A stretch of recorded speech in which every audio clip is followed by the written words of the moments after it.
Salam, Jemaat Gereja Kemah Injil Indonesia Jajar. Sebelum kita mulai ibadah, ada beberapa informasi mengenai persembahan untuk minggu ini. Persembahan kita khususkan untuk penginjilan, kegiatan gereja, persembahan kasih dan persepuluhan. Jemaat bisa menyerahkan persembahan kepada ketua KP masing-masing. Bisa kepada bendahara gereja, Ibu Nana dan Ibu Eni Sri Mulyani. Bisa juga transfer ke Bank BRI dengan nomor rekening 30980117076535 atas nama Eni Sri Mulyani. Demikian pengumuman minggu ini. Mari kita mulai ibadah kita. Selamat beribadah. Salam, jemaat Tuhan yang terkasih dalam Tuhan Yesus Kristus. Kita sungguh bersyukur untuk saat ini kita masih diberi kesempatan Tuhan, kita boleh beribadah kepada Tuhan pada saat ini. Walaupun kita masih di rumah masing-masing, mari kita sasa memberikan yang terbaik untuk Tuhan kita Yesus Kristus. Sebelum kita mulai ibadah kita, mari kita datang kepada Tuhan. Tuhan Allah Bapa kami surga, kami sungguh bersyukur Tuhan karena kasih-Mu Tuhan. Tuhan selalu menjaga kami, Tuhan memelihara kehidupan kami hingga saat ini Bapa, kami boleh diberi kekuatan kesehatan secara fisik kami Tuhan, dan pada saat ini pula kami boleh datang kepada Tuhan melalui ibadah saat ini Tuhan. Kiranya Tuhan sendiri akan pimpin kami, Tuhan berkati setiap apa yang boleh kami lakukan saat ini Tuhan. Biarlah ini bisa berkenan kepada Tuhan dan menjadi persembahan yang berbaharum di hadapan-Mu Tuhan. Terima kasih Bapa, mau kami serahkan untuk ibadah saat ini sepenuhnya di dalam nama-Mu Tuhan kami Yesus Kristus. Amin. Jemaat Tuhan yang kasih dalam Tuhan, mari kita akan memberikan yang terbaik bagi Tuhan. Ku mau cinta kepada Yesus untuk selama-lamanya.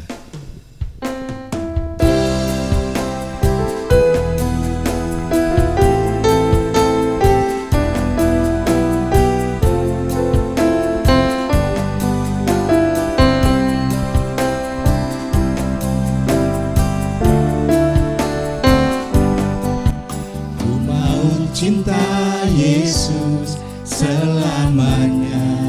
Ku mau cinta Yesus selamanya. Ku mau cinta Yesus selamanya. Meskipun badai silih berganti dalam hidupku, ku tetap cinta Yesus selamanya. Bapa, ini aku anak-Mu, layakkanlah seluruh hidupku.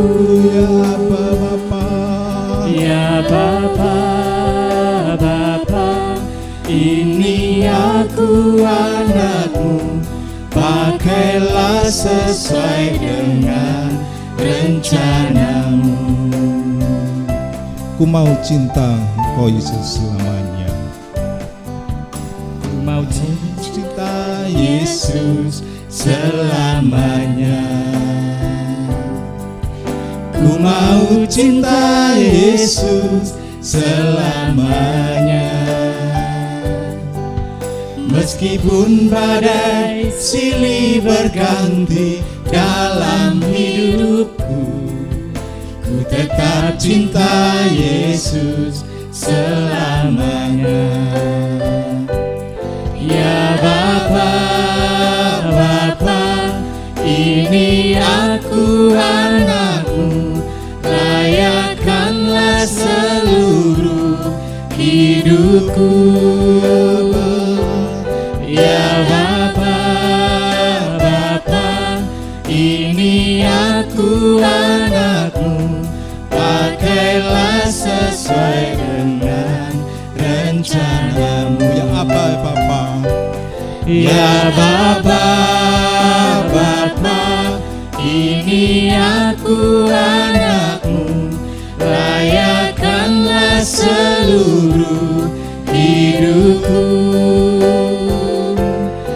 Ya Bapa, Bapa, ini aku anakmu, pakailah sesuai dengan rencanamu. Pakailah serencanamu Tuhan. Pakailah sesuai dengan rencanamu.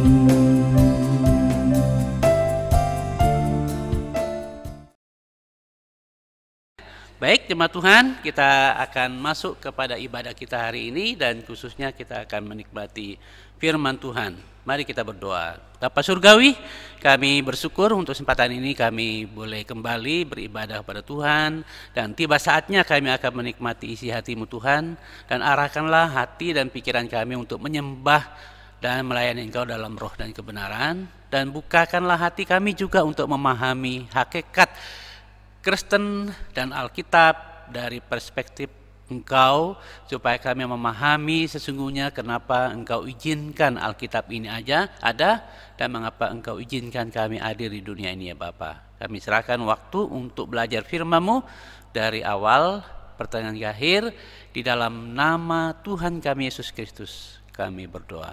Amin.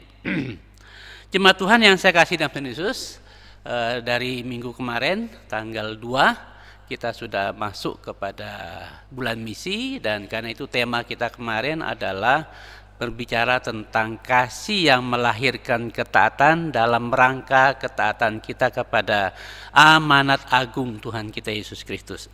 Karena itu jemaat Tuhan, sangatlah mustahil kita akan mentaati amanat agung jika kita tidak mengasihi Tuhan dan jiwa-jiwa dengan tulus hati. Itu sebabnya di dalam kerangka Alkitab itu ada 3 hal mendasar yang perlu kita pahami pada waktu Tuhan Yesus meminta Bapa mengirim Roh Kudus, yaitu pertama supaya kita dimampukan untuk mengasihi sesama kita dengan perintah agung, dan yang kedua dimampukan untuk mentaati amanat agung, dan yang ketiga adalah diberikan kuasa oleh Roh Kudus atau otoritas untuk kita boleh mampu bersaksi dengan kuasa Roh Kudus ya. Dan hari ini kita akan lanjut pelajaran kita tentang bulan misi kita, yaitu Gereja Kemah Injil Indonesia. Selama bulan Agustus kita berbicara tentang misi, program misi. Temanya sudah ditentukan, tapi saya sejak tahun lalu sudah memilih tema-tema yang ada di saya, sebagaimana juga sudah saya janjikan pada waktu kita belajar tentang jemaat atau gereja ibadah di rumah. Ada satu poin nanti di mana kita akan bahas pada penutup dari misi ini, yaitu tentang benih. Dari Kejadian 1 ayat 1 pasal 11 ayat 1 sampai ayat yang ke-9. Menurut Bapak Ibu Saudara sekalian, mana yang lebih benar atau lebih tepat berbicara tentang misi? Orang Kristen atau Alkitab? Nah jemaat Tuhan yang saya kasih dalam Tuhan Yesus, sebuah survei menunjukkan bahwa ternyata jemaat Tuhan yang saya kasih dalam Tuhan Yesus, ternyata orang Kristen hari ini, kini, dalam kesimpulan survei tersebut, justru lebih menyukai misi berdasarkan apa yang dikatakan oleh orang percaya, orang Kristen, daripada menyukai misi berdasarkan kata Alkitab. Itu sangat tragis. Kenapa? Karena orang Kristen percaya kepada Allah, percaya kepada Alkitab, tapi berbicara tentang misi, dia tidak suka, dia tidak menyukai apa kata Alkitab tentang misi. Justru dia menyukai apa kata manusia, kata orang Kristen tentang misi. Ini sebuah masalah, ini sebuah problema. Itulah sebabnya Bapak Ibu sekalian, sampai hari ini, kalau Bapak Ibu Saudara bisa membuka mindsetnya, membuka matanya untuk melihat dunia hari ini, Kristen sedang mengalami kegagalan di dalam misinya di dunia. Orang lain di sebelah kita itu justru hari ini sedang semangat-semangatnya, sedang unggul di dalam misi. Karena mereka memandang misi berdasarkan pandangan kitab suci mereka. Kalau hari ini Bapak sekalian, orang Kristen hanya percaya kepada Allah, tapi dia tidak percaya kepada kitab sucinya, yang adalah isi hati Allah. Itu persoalan, itu problem. Jadi survei itu sungguh membuka hati saya dan sungguh menyedihkan hati saya. Dan itu sekaligus menggugah hati saya. Jadi karena itu jemaat Tuhan yang saya kasih dalam Tuhan Yesus, hari ini kita akan belajar, kita akan melihat tentang misi berdasarkan Alkitab, berdasarkan pandangan Alkitab, berdasarkan perspektif Alkitab. Nah, ini bahasanya Bapak Ibu sekalian ya. Kita akan melihatnya. Kenapa berdasarkan Alkitab? Karena Alkitab itu saya dan Bapak Ibu sekalian percaya bahwa Alkitab itu adalah firman Allah. Nah, kalau kita percaya bahwa Alkitab itu firman Allah, harusnya kita belajar dengan rendah hati, mau melihat, mau memandang, mau mengakui bagaimana Alkitab berbicara tentang misi. Oleh karena itu, kita mulai melihat yang pertama, ya. Pandangan Alkitab tentang misi. Yang pertama, Bapak Saudara sekalian, mungkin Bapak Ibu Saudara selama ini kan tidak pernah memahami ini secara komprehensif ya. Kita hanya tahu ya, nanti kita akan lihat ya. Pertama kita lihat dasarnya ayatnya. Kejadian 1 ayat 1. Kejadian 1 ayat 1.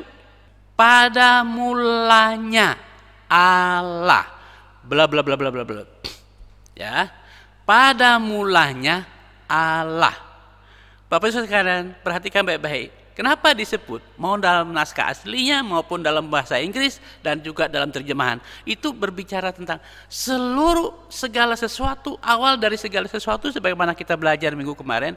Allah mengasihi atas dasar kasihnya, dia menciptakan alam semesta, dia menciptakan manusia, mengirim anaknya, dan seterusnya. Itu bersumber dari diri Allah sendiri. Karena itu jemaat Tuhan yang saya kasih dalam Tuhan Yesus, kalau kita berbicara tentang misi Allah, kita harus melihat itu bersumber dari Allah. Pada mulanya di Kejadian pasal 1 ayat 1, pada mulanya adalah Allah. Nah, tergantung kita sekarang mau mengakui atau tidak. Kalau kita mau mengakui bahwa pada mulanya sumber segala sesuatunya adalah Allah, maka kita harus dengan rendah hati melihat misi itu bersumber dari Allah. Kecuali kita merasa kita lebih dulu dari Allah. Nah, itu beda lagi ya. Kalau kita merasa Allah nggak ada, lah itu sangat beda lagi ya. Oleh karena itu jemaat Tuhan, pada mulanya berarti di sini ialah bahwa misi adalah hati Allah itu sendiri. Allah menciptakan manusia berdasarkan kasihnya, berarti dia ada misi di sana. Allah mengirim anaknya ke dunia untuk menyelamatkan manusia, ada misinya, itu berarti kasih Allah di sana. Jadi dengan demikian jemaat Tuhan yang saya kasih dalam Tuhan Yesus, maka kita perhatikan pada bagian ini bahwa misi adalah hati Allah itu sendiri. Jadi bukan hati siapa-siapa, bukan hatinya Pak Sas. Kalau hari ini kita berbicara ini bukan hatinya Gereja Kemenjil. Kalau kita berbicara tentang misi, bulan misi Gereja Kemenjil, oh ini paling keperaturan Gereja Kemenjil atau paling maunya Pak Sas, bukan. Misi itu adalah hati Allah. Kita mengakui Allah ada, maka kita harus mengakui bahwa misi Allah bersumber dari hati Allah sendiri. Hati yang mengasihi alam semesta, hati yang mengasihi manusia. Karena itu jemaat Tuhan, misi itu dimulai dari inisiatif Allah itu sendiri. Itu inisiatif Allah, bukan inisiatif pendeta, bukan inisiatif manusia, bukan inisiatif organisasi, bukan. Itu inisiatif Allah sepenuhnya. Yang memulai misi itu. Karena itu jemaat Tuhan yang saya kasih dalam Tuhan Yesus, kalau kita mengakui percaya kepada Allah, kalau kita mengakui sebagai umat Allah, maka Allah berkata kepada kita, itulah sebabnya Allah memanggil saya dan Bapak Ibu Saudara sekalian sebagai orang yang mengaku sebagai umat Allah, kecuali kita bukan umat Allah. Ya. Tapi Bapak saya nanti kita akan melihat ya pada berikutnya, nanti sampai bulan September mungkin sampai Oktober itu kita masih bahas tentang misi. Karena nanti ada khotbah seri tentang kehidupannya Yunus, kita akan belajar di sana. Dan masih sampai bulan Oktober kita akan bahas tentang ini. Bahkan Desember masih bisa. Karena apa? Karena sesungguhnya misi itu adalah inti dari seluruh Alkitab. Ya. Jadi karena itu, kalau kita mengakui sebagai umat Allah, maka sebagai umat Allah, saya dan Bapak Ibu sekalian dipanggil oleh Tuhan untuk melaksanakan misi Allah, sekali lagi, untuk melaksanakan misi Allah sesuai atau seperti yang Allah maksudkan. Nah, ini dia ya. Saya ulangi lagi. Karena itu, kita sebagai umat Tuhan dipanggil untuk melaksanakan misi Allah itu seperti yang dikehendaki oleh Allah atau yang dimaksudkan oleh Allah. Bukan seperti yang dimaksudkan oleh manusia. Tadi di survei itu mengatakan bahwa manusia hari ini lebih suka mengikuti misi berdasarkan apa kata manusia, tapi tidak pernah mengikuti apa kata Alkitab yang adalah isi hati Allah. Ya. Itu kegagalan. Kegagalan mengapa akhirnya misi Allah itu gagal. Dan Bapak Ibu Saudara masih ingat apa yang sering kali saya katakan bahwa negara komunis Rusia itu hancur. Itu di tangan siapa? Di tangan siapa? Di tangan seorang pemimpin yang dipilih sebagai pemimpin Rusia atau negara komunis, tapi tidak punya hati komunis. Hari ini misi Allah akan hancur, bukan di tangan siapa-siapa. Di tangan kita, di tangan saya, di tangan Bapak Ibu Saudara yang tidak memiliki hati Bapa, tidak memiliki visi Bapa, tidak melaksanakan visi Bapa itu sesuai dengan yang dimaksudkan oleh Bapa. Kita mau melakukannya sesuai dengan maunya kita sendiri. Nah, kegagalan kita melaksanakan misi yang sesuai dengan maksud Allah itu adalah seringkali tidak sesuai itu karena beberapa sebab. Ini poin yang kedua ya. Mengapa misi Kristen sering gagal, sering tidak sesuai, tidak selaras dengan misi Allah? Alasannya adalah pertama, karena alasan yang mendasar. Alasan yang paling prinsip, karena pola pandang, cara pandang orang percaya terhadap Alkitab sering tidak tepat. Sekali lagi, karena pola pandang, cara pandang orang Kristen terhadap Alkitab sering tidak tepat. Di mana letak tidak tepatnya? Seringkali orang Kristen memandang Alkitab itu dari sudut pandangnya sendiri, tidak berusaha keluar bagaimana Allah berbicara, tapi bagaimana saya mau.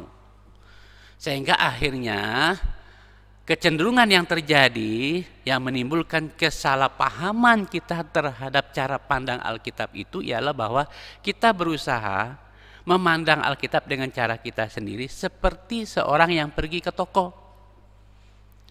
Dia masuk ke sebuah toko, dia pilih-pilih yang cocok, yang sesuai dengan dirinya sendiri. Atau seperti seorang yang sedang sakit pergi ke apotek, dia pergi ke apotek, dia hanya cari obat-obat yang cocok dengan penyakit. Hari ini Bapak-Bapak sekalian, ada begitu banyak orang terjebak dengan Alkitab karena dia hanya mencari ayat-ayat yang menyenangkan dirinya, yang cocok, yang dia sukai.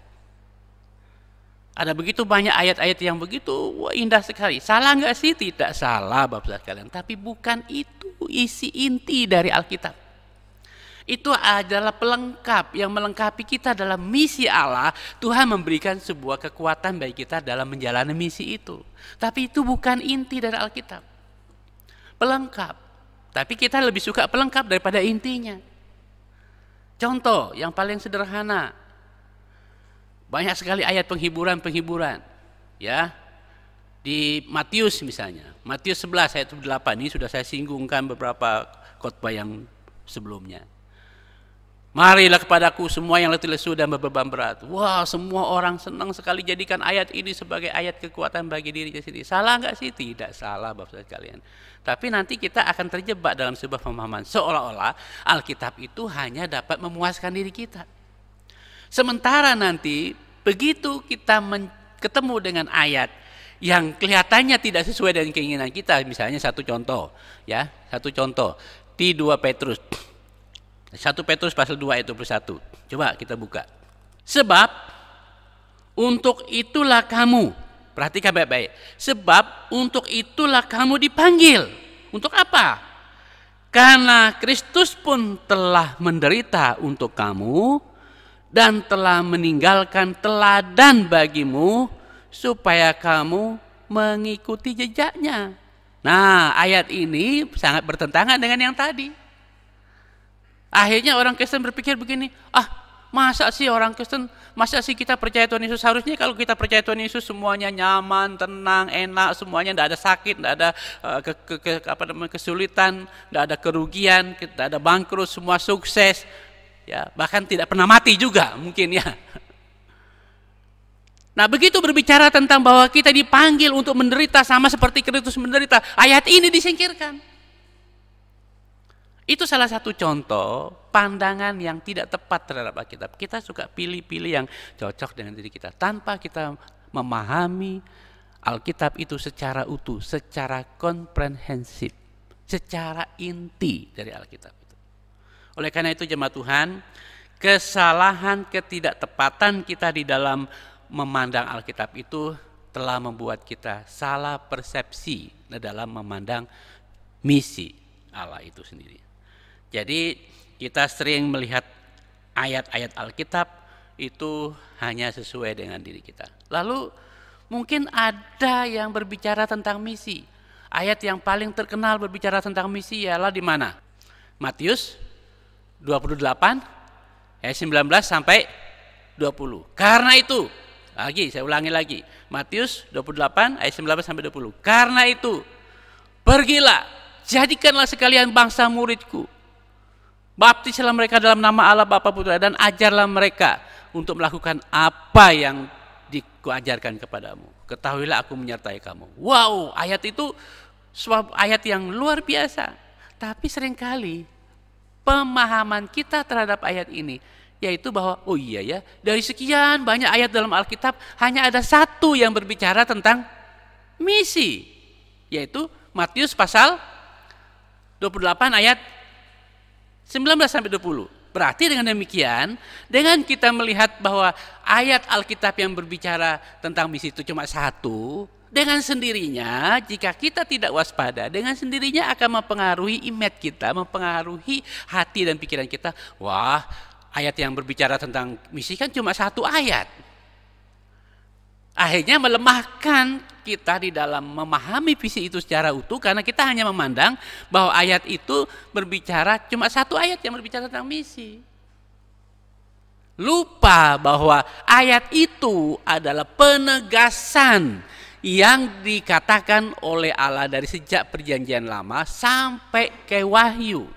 Jadi ayat ini bukanlah satu-satunya, tapi ayat itu merupakan ayat penegasan dari Tuhan Yesus untuk mengulangi rencana Allah, visi dan misi Allah dari Kejadian sampai ke Wahyu. Jadi dengan demikian jemaat Tuhan yang saya kasih dalam Tuhan Yesus, kita harus melihat bahwa tema utama Alkitab, sekali lagi, tema utama Alkitab dari Kejadian sampai Wahyu. Saya ulangi, tema utama Alkitab dari Kejadian sampai Wahyu yang terdiri dari berapa buku? 66 buku. 66 buku. Perjanjian lama berapa? Ayo, perjanjian lama apa? Ayo. 30 32. Perjanjian baru berapa?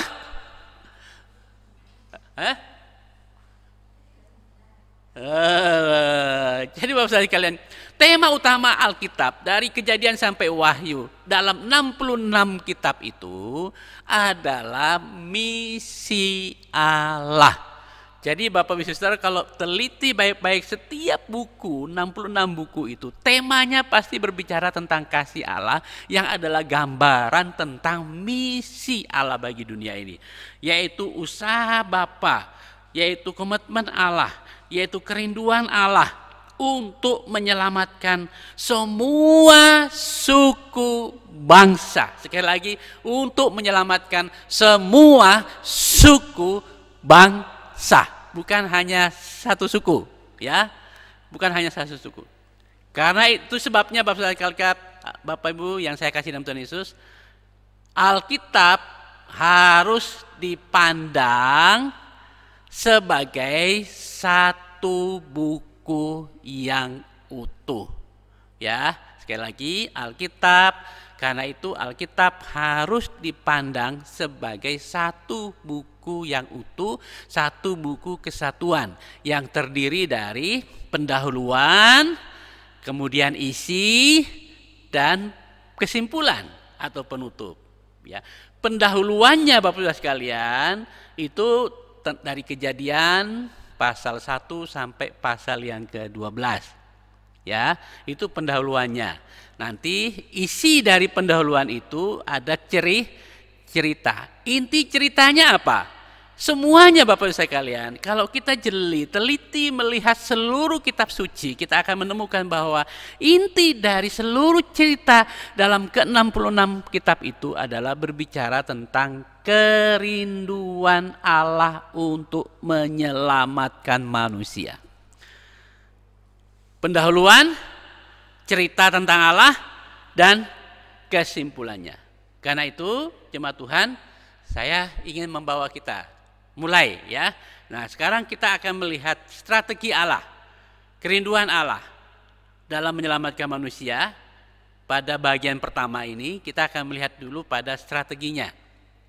Strategi yang dia lakukan apa? Kejadian pasal 1 sampai pasal 11 itu berbicara tentang pendahuluan. Apa isinya? Ada penciptaan alam semesta, ada penciptaan manusia, ada kejatuhan manusia, ada kehidupan manusia yang semakin dikuasai oleh dosa, dan akhirnya begitu Tuhan melihat kehidupan manusia yang semakin dikuasai oleh dosa, hati Allah itu sedih sampai kemudian dia memilih seorang yang namanya Pak Nuh Kartiko. Kok Pak Nuh Kartiko? Pak Nuh sekeluarga untuk menyelamatkan manusia, ya, menyelamatkan manusia. Dan bukan hanya manusia yang diselamatkan oleh Nuh, tapi juga seluruh ciptaan Tuhan. Dia ambil satu pasang, diambil satu pasang, diambil satu pasang.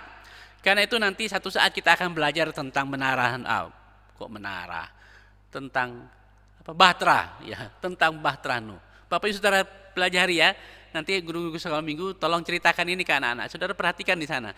Bahtera yang dibangun itu kan tidak ada jendelanya di dindingnya itu ya. Retno coba lihat nanti. Tidak ada jendelanya itu di dindingnya itu. Jendelanya tidak ada, ditutup semua. Hanya satu saja yang dibuka di atas. Ya, kenapa?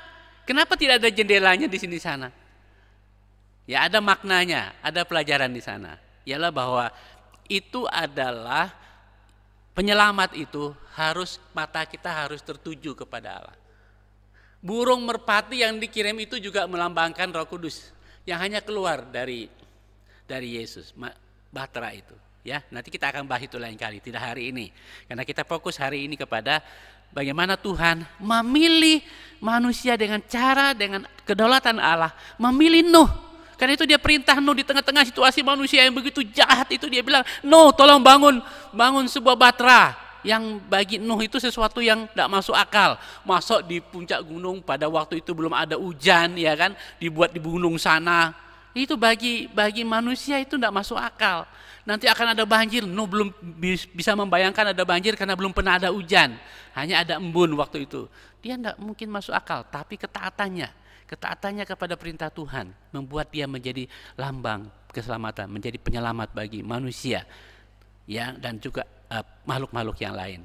Dan karena itu saya dan Bapak Ibu Saudara masih ada hari ini itu karena ketaatannya Nuh, ya, karena ketaatannya Nuh. Jadi karena itu Bapak Ibu sekalian, kita perhatikan di sana bahwa dari pendahuluan itu sampailah kepada sebuah kisah di mana akhirnya manusia itu di Kejadian pasal yang ke-11. Nah, kita akan lihat sekarang ini ya. Kita lihat di Kejadian pasal 11. Adapun seluruh bumi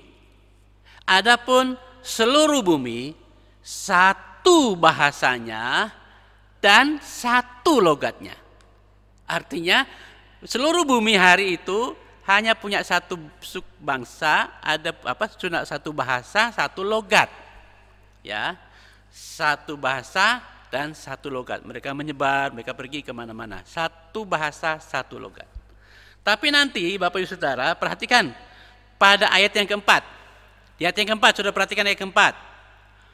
Ayat yang keempat, manusia yang satu bahasa, satu logat tadi, ya, sudah perhatikan satu bahasa, satu logat tadi, manusia itu lalu punya keinginan untuk melawan program Allah, melawan misi Allah. Ya, menentang misi Allah. Apa itu? Manusia mau melawan misi Allah, melawan kerinduan Allah untuk menyelamatkan manusia. Dengan cara bagaimana? Sudah perhatikan baik-baik di ayat itu. Ayat 4. Kita baca baik-baik ya. Marilah kita. Jadi garis bawahi, marilah kita mendirikan bagi kita. Ya, kita. Lalu yang berikut di bagian yang ke B, marilah kita cari nama supaya jangan kita terserak ke seluruh bumi. Jadi ada dua hal yang mereka lakukan melawan kehendak Tuhan. Yang pertama adalah egois mereka. Mereka tidak mau Tuhan berdaulat atas hidup mereka. Mereka mau mengurus dirinya sendiri berdasarkan karepe dhewe, maunya sendiri, egonya sendiri. Yaitu dengan cara apa? Marilah kita mendirikan bagi kita. Dan marilah kita membuat nama kita terkenal, termasyhur. Tapi program Tuhan tidak seperti itu. Misi Allah tidak seperti itu. Karena itu dengan kedaulatan Allah, ya, dengan kedaulatan Allah, Allah tidak pakai manusia pada fase pertama ini, tapi dengan kedaulatannya di ayat yang ke-8 dan 9, sudah perhatikan di sana. Demikianlah mereka diserahkan Tuhan dari situ ke seluruh bumi, dan mereka berhenti mendirikan kota itu. Itulah sebabnya sampai sekarang nama kota itu disebut dengan Babel, karena dari situlah Allah mengacaukan bahasa seluruh bumi, dan dari situlah mereka akhirnya diserahkan oleh Tuhan ke seluruh bumi. Jadi Bapak Ibu sekalian, dari ayat 8 sampai ayat 9 kita akhirnya melihat bagaimana misi Allah itu dilaksanakan berdasarkan kedaulatannya sendiri, ya, dengan caranya sendiri. Walaupun manusia berusaha melawan, Allah tetap punya program, Allah tetap punya misi untuk mewujudkan kerinduan hatinya menyelamatkan manusia dengan caranya sendiri. Akhirnya manusia yang tadinya melawan dikacaukan oleh Tuhan. Karena itu Bapak Ibu, pelajaran yang paling menarik di sini, nanti pada waktu kita belajar tentang Yunus juga akan begitu banyak berkatnya, ya. Pada saat kita melawan Tuhan, tidak mau mengikuti cara Tuhan, misi Tuhan dengan caranya Tuhan, Bapak Ibu Saudara, jangan biarkan kita dikacaukan oleh Tuhan dengan caranya. Itu dahsyat, bahayanya luar biasa, ya. Itulah sebabnya jemaat Tuhan yang saya kasih dalam Tuhan Yesus, seringkali kan kita ini merasa paling hebat dari Tuhan. Kita merasa bahwa kitalah yang menentukan segala-galanya. Tidak. Saya ingin sampaikan sesuatu kepada Bapak Ibu sekalian. Kalau hari ini Tuhan memanggil kita untuk melaksanakan misinya, ini bukan karena Tuhan menyiksa kita, bukan. Ada banyak orang Kristen yang tidak mau melaksanakan misi Tuhan. Dia bilang, aduh kok saya toh. Lupa. Kalau kita tidak mau melaksanakan misi Tuhan, minta sama Tuhan, jangan izinkan kita hadir di dunia ini. Karena kehadiran kita di dunia ini ada di dalam program misi Tuhan. Itu yang pertama. Jadi karena itu Bapak sekalian, ya kalau kita tidak mau melaksanakan misi Tuhan, ya udah biarkan saja dia karepe dhewe, di luar dari rencana Tuhan. Yang kedua adalah kalau kita tidak mau melaksanakan misi Tuhan, jangan minta Tuhan menyelamatkan kita. Karena keselamatan dan misi itu adalah sebuah paket yang tidak bisa dipisahkan. Ya, nanti kita akan belajar ke depan tentang hal ini. Tapi saya mau katakan hari ini, umat Tuhan di sini itu lupa bahwa mereka itu diciptakan oleh Tuhan. Mereka lupa mereka dihadirkan oleh Tuhan dalam program Tuhan. Mereka berusaha melawan Tuhan. Mereka berusaha dengan egosentris mereka, dengan ego mereka sendiri, mau berbuat sekarpetiwe, semaunya sendiri untuk kepentingan dirinya sendiri. Tapi Tuhan dengan kedaulatannya mengacaukan semua itu.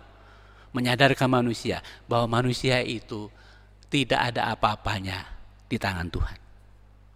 Saya harap Bapak Saudara sekalian jemaat Tuhan yang saya kasih dalam Tuhan Yesus, dengan bagian ini kita terbuka hati kita untuk tidak melawan Tuhan dengan misi Tuhan.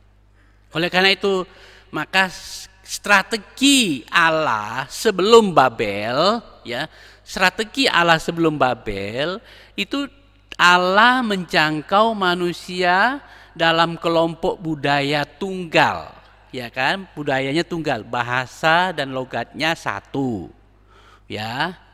Kemudian menjangkau umat manusia itu dalam kedaulatannya tanpa memakai manusia. Jadi perhatikan di sini, manusia mau melawan, Allah punya cara sendiri. Kemudian menjangkau manusia pada lokasi dan geografi yang tertentu, satu tempat saja. Itu pra atau sebelum kejadian Babel. Nah, nanti Bapak Saudara sekalian, sesudah Babel kita akan melihat kisah cerita Allah selanjutnya. Termasuk nanti minggu berikutnya kita akan belajar tentang perjanjian Allah. Ada perjanjian Allah di sana yang seringkali kita lupa. Nanti kita akan bahas itu minggu depan, ya.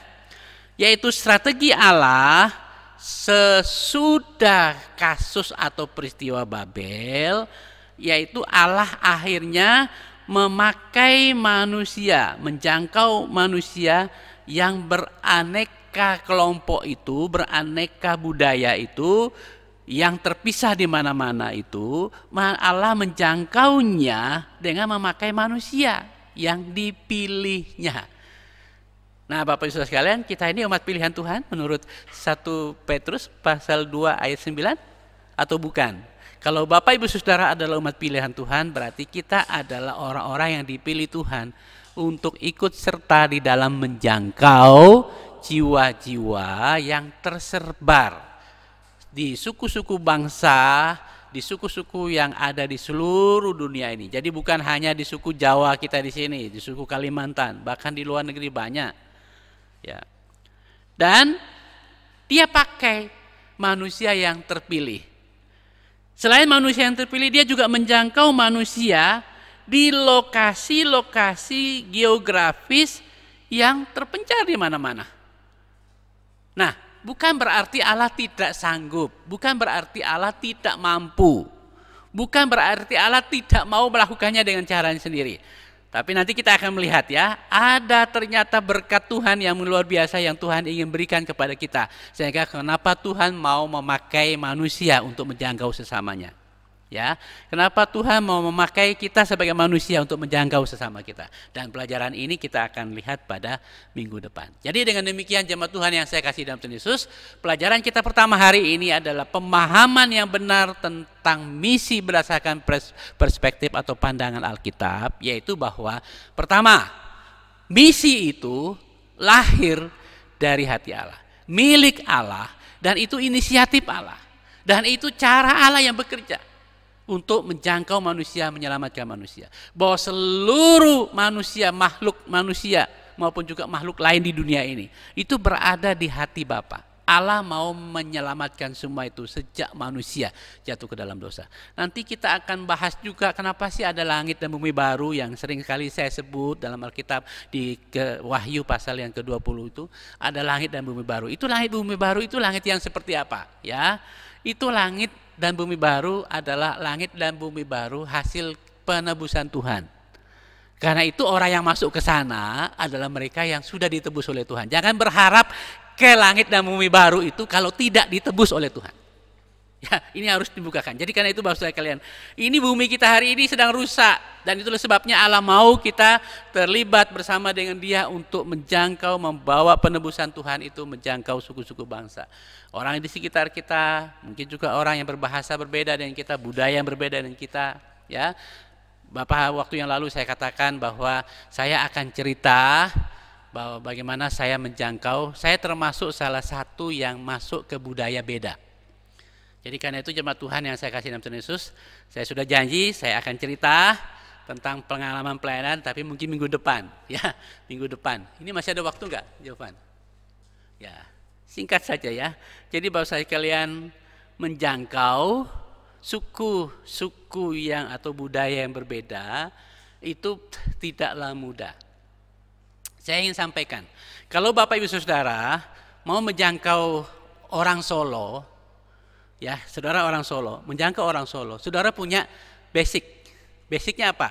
Saudara lahir di Solo, sekolah di Solo, ada TK, ada alumnus TK, ada alumnus SD, ada alumnus SMP, SMA, perguruan tinggi, mungkin tetangga dan sebagainya. Tapi begitu Bapak Ibu keluar ke budaya yang lain, ke bahasa yang lain, ke geografis yang lain, sama sekali tidak punya teman, itu Bapak Ibu Saudara harus bisa membayangkan bagaimana memulai sebuah pendekatan di sana. Jadi itu sebabnya jemaat Tuhan yang saya kasih dalam Tuhan Yesus, ini perlu Bapak Ibu Saudara pahami pendekatan memulai sebuah pelayanan itu, apalagi kalau mulai dari nol, seperti kita di sini mulai dari nol, walaupun disarankan oleh beberapa hamba Tuhan pakai orang Kristen batu lancotan, saya bilang tidak usah, karena visi saya bukanlah visi untuk membuat saya terkenal. Karena itulah sampai hari ini kenapa saya pilih untuk masuk ke dunia pelayanan rumah atau gereja rumah. Karena saya jujur, saya tidak terlalu serak kalau terlalu diekspos. Kemarin saja dipilih untuk masuk pengurus daerah, saya bilang jangan. Saya nanti terikat dengan organisasi, ya. Seringkali kita terjebak, wah kita jadi, karena itu sekarang itu gereja itu kan berebut. Kalau seseorang sudah memulai sebuah gereja sudah sukses, ada yang menyingkirkan yang sudah memulai itu karena berebut posisi. Sebenarnya itu hanya keegonya sendiri, tapi tidak pernah melihat visi Allah. Kalau mau kita dipakai Tuhan dengan cara yang Tuhan bisa pakai kita dengan cara yang sudah kita terapkan di sini adalah mulailah pelayanan yang selaras dengan maunya Tuhan, yaitu misi yang sesuai dengan misi Tuhan. Jangkau tetangga kita, jangkau orang yang mungkin beda budaya, jangkau yang beda bahasa, dengan mengadakan pendekatan melalui pelayanan rumah. Dan Bapak Saudara, jauh lebih indah, jauh lebih disukai oleh Tuhan jika pelayanan misi itu dilaksanakan sesuai dengan cara Allah, sesuai dengan pola Allah di dalam melaksanakan misi. Ya, jadi hari ini kita berhenti pada fase pertama tentang pemahaman yang benar tentang misi. Nanti minggu depan kita lanjutkan tentang apa sih, kenapa sih Tuhan mau memakai kita menjadi mitra dalam bermisi. Tuhan Yesus berkati, kita berdoa. Ya Tuhan, terima kasih untuk firman-Mu yang kami sudah baca, kami belajari. Dari kebenaran-kebenaran firman-Mu kami menemukan bahwa seringkali kami selama ini salah persepsi tentang misi. Kami berpikir ini adalah misi gereja, gereja Kemenji khususnya, atau gereja Kemenji Jajar khususnya, atau misinya Pak Pendeta. Oleh karena itu Tuhan ampuni kami kalau selama ini kami salah persepsi. Itu mungkin terjadi karena kami seringkali memandang Alkitab dengan cara pandang yang tidak tepat. Kami seringkali terjebak dengan kata orang tentang Alkitab, dengan ayat-ayat yang disebarkan kemana-mana. Kita hidup supaya menjadi orang Kristen yang selalu menikmati zona nyaman, sehat, dan tidak ada masalah. Tapi begitu kami mengalami sebuah kondisi yang sulit Tuhan, kami tidak melihat lagi Alkitab secara utuh. Ampuni kami Bapa, dan karena itu tolong kami hari ini dengan firman-Mu yang kami pelajari hari ini, bawa kami untuk memahami inti dari misi yang adalah hati-Mu, inisiatif-Mu, yang adalah kerinduan-Mu yang Engkau tanam di dalam seluruh Alkitab, dari Kejadian sampai Wahyu, dalam 66 Alkitab. atau kitab, Engkau sudah menyatakan kepada kami kerinduan-Mu untuk menjangkau jiwa-jiwa, baik yang dalam kelompok tunggal maupun juga yang sudah tersebar hari ini. Sejak Menara Babel, seluruh suku bangsa di dunia ini membutuhkan Engkau ya Bapa. Terima kasih Tuhan Yesus untuk firman-Mu yang Kau berikan bagi kami Roh Kudus. Tolong kami, ingatkan kami akan firman ini dan Kau meteraikan dalam hidup kami. Dalam nama Tuhan Yesus kami ucap syukur atas firman-Mu. Amin. Jemaat Tuhan yang saya kasih dalam Tuhan Yesus, kita akan menutup seluruh rangkaian ibadah kita hari ini dengan berdoa. Ya Tuhan, kembali kami menghadap Engkau, menghampiri Engkau, bersyukur untuk isi hati-Mu yang Kau berikan bagi kami hari ini, yang membawa kami untuk melihat isi hati-Mu yang adalah inti seluruh Alkitab. Ajarlah kami untuk dengan rendah hati mengikuti mau-Mu Tuhan sesuai dengan Alkitab katakan kepada kami tentang misi, supaya hidup kami, pelayanan kami selaras dengan hidup dan misi Tuhan. Berkati juga kami secara jasmani bagi anak-anak-Mu yang secara fisik mungkin ada yang lemah tubuh atau sakit. Tuhan jamah Kau pulihkan, sembuhkan. Pekerjaan anak-anak-Mu Tuhan Kau berkati, pendidikan anak-anak-Mu Kau berkati. Bersyukur juga untuk anak-Mu VB yang sudah melahirkan dengan selamat, dan kami berdoa untuk Devon dalam proses pemulihan supaya Tuhan pulihkan. Demikian juga ibunya, Tuhan akan pulihkan. Demikian juga anak-anak Tuhan lain yang masih kecil, yang masih di bawah asuhan kedua orang tua, Tuhan juga melindungi. Tuhan berikan hikmat, kekuatan bagi kedua orang tua untuk menjaga putra-putranya. Demikian juga yang sudah besar, yang sudah sekolah di PAUD, TK, SD, SMP, hingga ke perguruan tinggi. Tuhan berkati. Berkati kebutuhan hidup jemaat-Mu Tuhan, pergumulan-pergumulan di masa pandemi ini Tuhan penuhi dengan cara-Mu, dengan membuka kemampuan atau kreativitas kami untuk dapat menemukan jalur-jalur yang Tuhan sediakan untuk memenuhi kebutuhan kami dengan pekerjaan atau usaha dan bisnis yang dilakukan oleh setiap anak-Mu Tuhan. Berkati gereja di tempat ini, berkati pelayanan yang ada, pelayanan anak-anak, pelayanan pemuda, demikian juga untuk kelas pemuridan dan juga untuk pelayanan online yang selalu dilaksanakan setiap minggu. Tuhan akan tolong menolong supaya setiap anak Tuhan yang ambil bagian di dalamnya Tuhan pakai menjadi anak Tuhan yang berguna. Dan juga berkati juga anak-anak-Mu yang masih bujang, yang bergumul untuk teman hidup. Tuntun mereka untuk dapat teman hidup yang berkenan pada Tuhan. Yang sudah berkeluarga, Tuhan juga berkati supaya mereka juga membawa keluarga mereka menjadi pondasi atau menjadi landasan di mana kebenaran dan misi Tuhan ditanam di dalamnya Bapa. Demikian juga kami berkati juga akan kebutuhan-kebutuhan fisik gereja ini. Tuhan berkati, dan juga jemaat-Mu di tempat ini menjadi bagian dari panitia untuk melaksanakan rakerda Jateng ini, supaya Tuhan akan tolong memberkati. Terlebih Bapa, satu kebenaran yang kami rindu Tuhan bukakan pada kami semua hari ini ialah bahwa kami diselamatkan, kami hidup untuk tujuan misi Tuhan. Kami diselamatkan untuk tujuan misi Tuhan.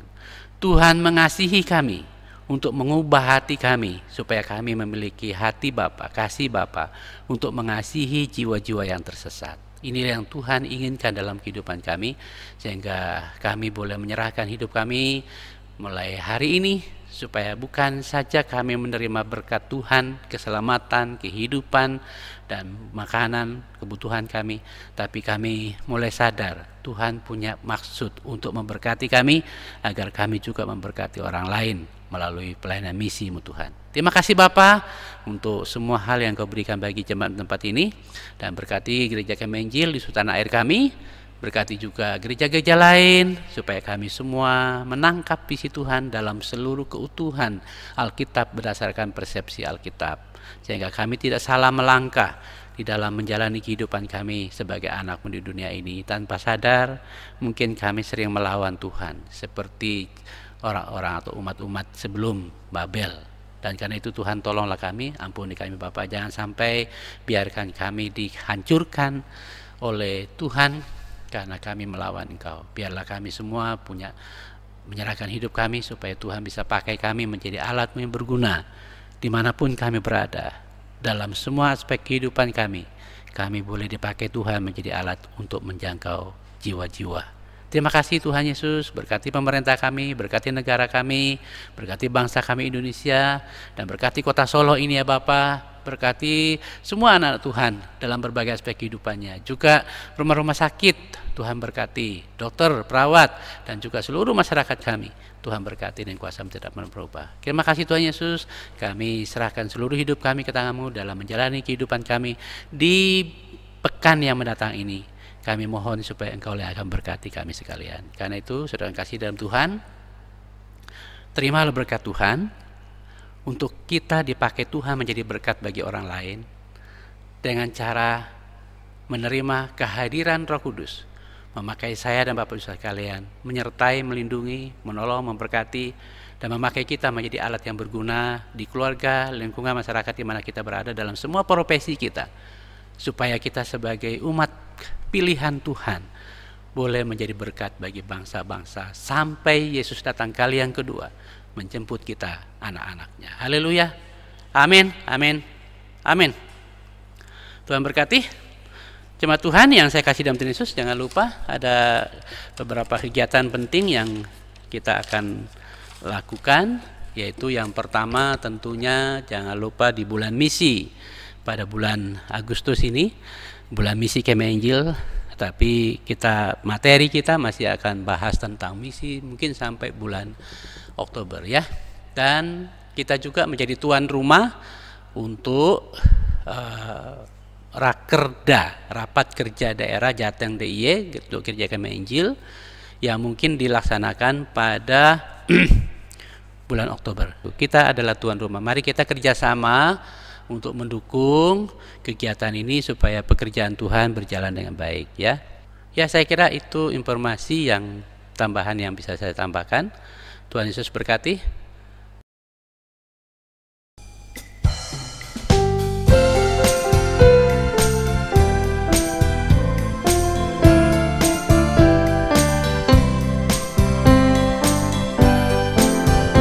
Kita harus membawa berita pada dunia dalam gelap tentang kebenaran dan kasih dan damai yang menetap, dan damai yang menetap. Karena gelap jadi remang pagi dan remang jadi siang terang, kuasa Kristus kan nyatalah, rahmani dan cemerlang.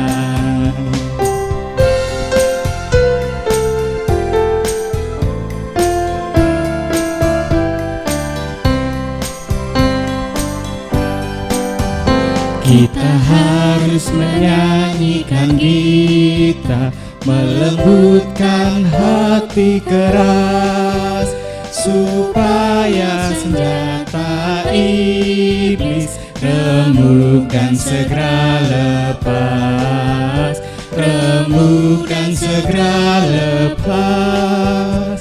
Karena gelap jadi remang pagi dan remang jadi siang terang, kuasa Kristus kan nyatalah, rahmani dan cemerlang. Kita harus membawa berita Allah itu kasih belas.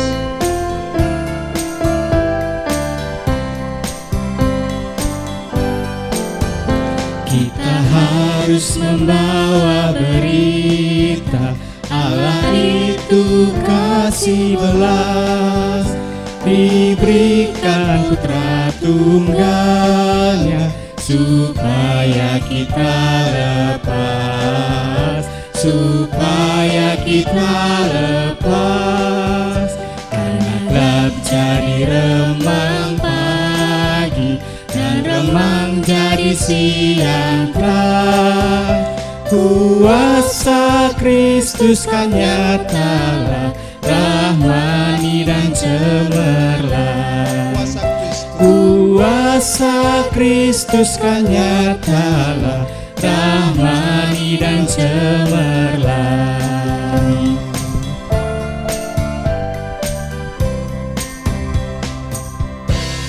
ibadah kita selesai. Tuhan Yesus memberkati.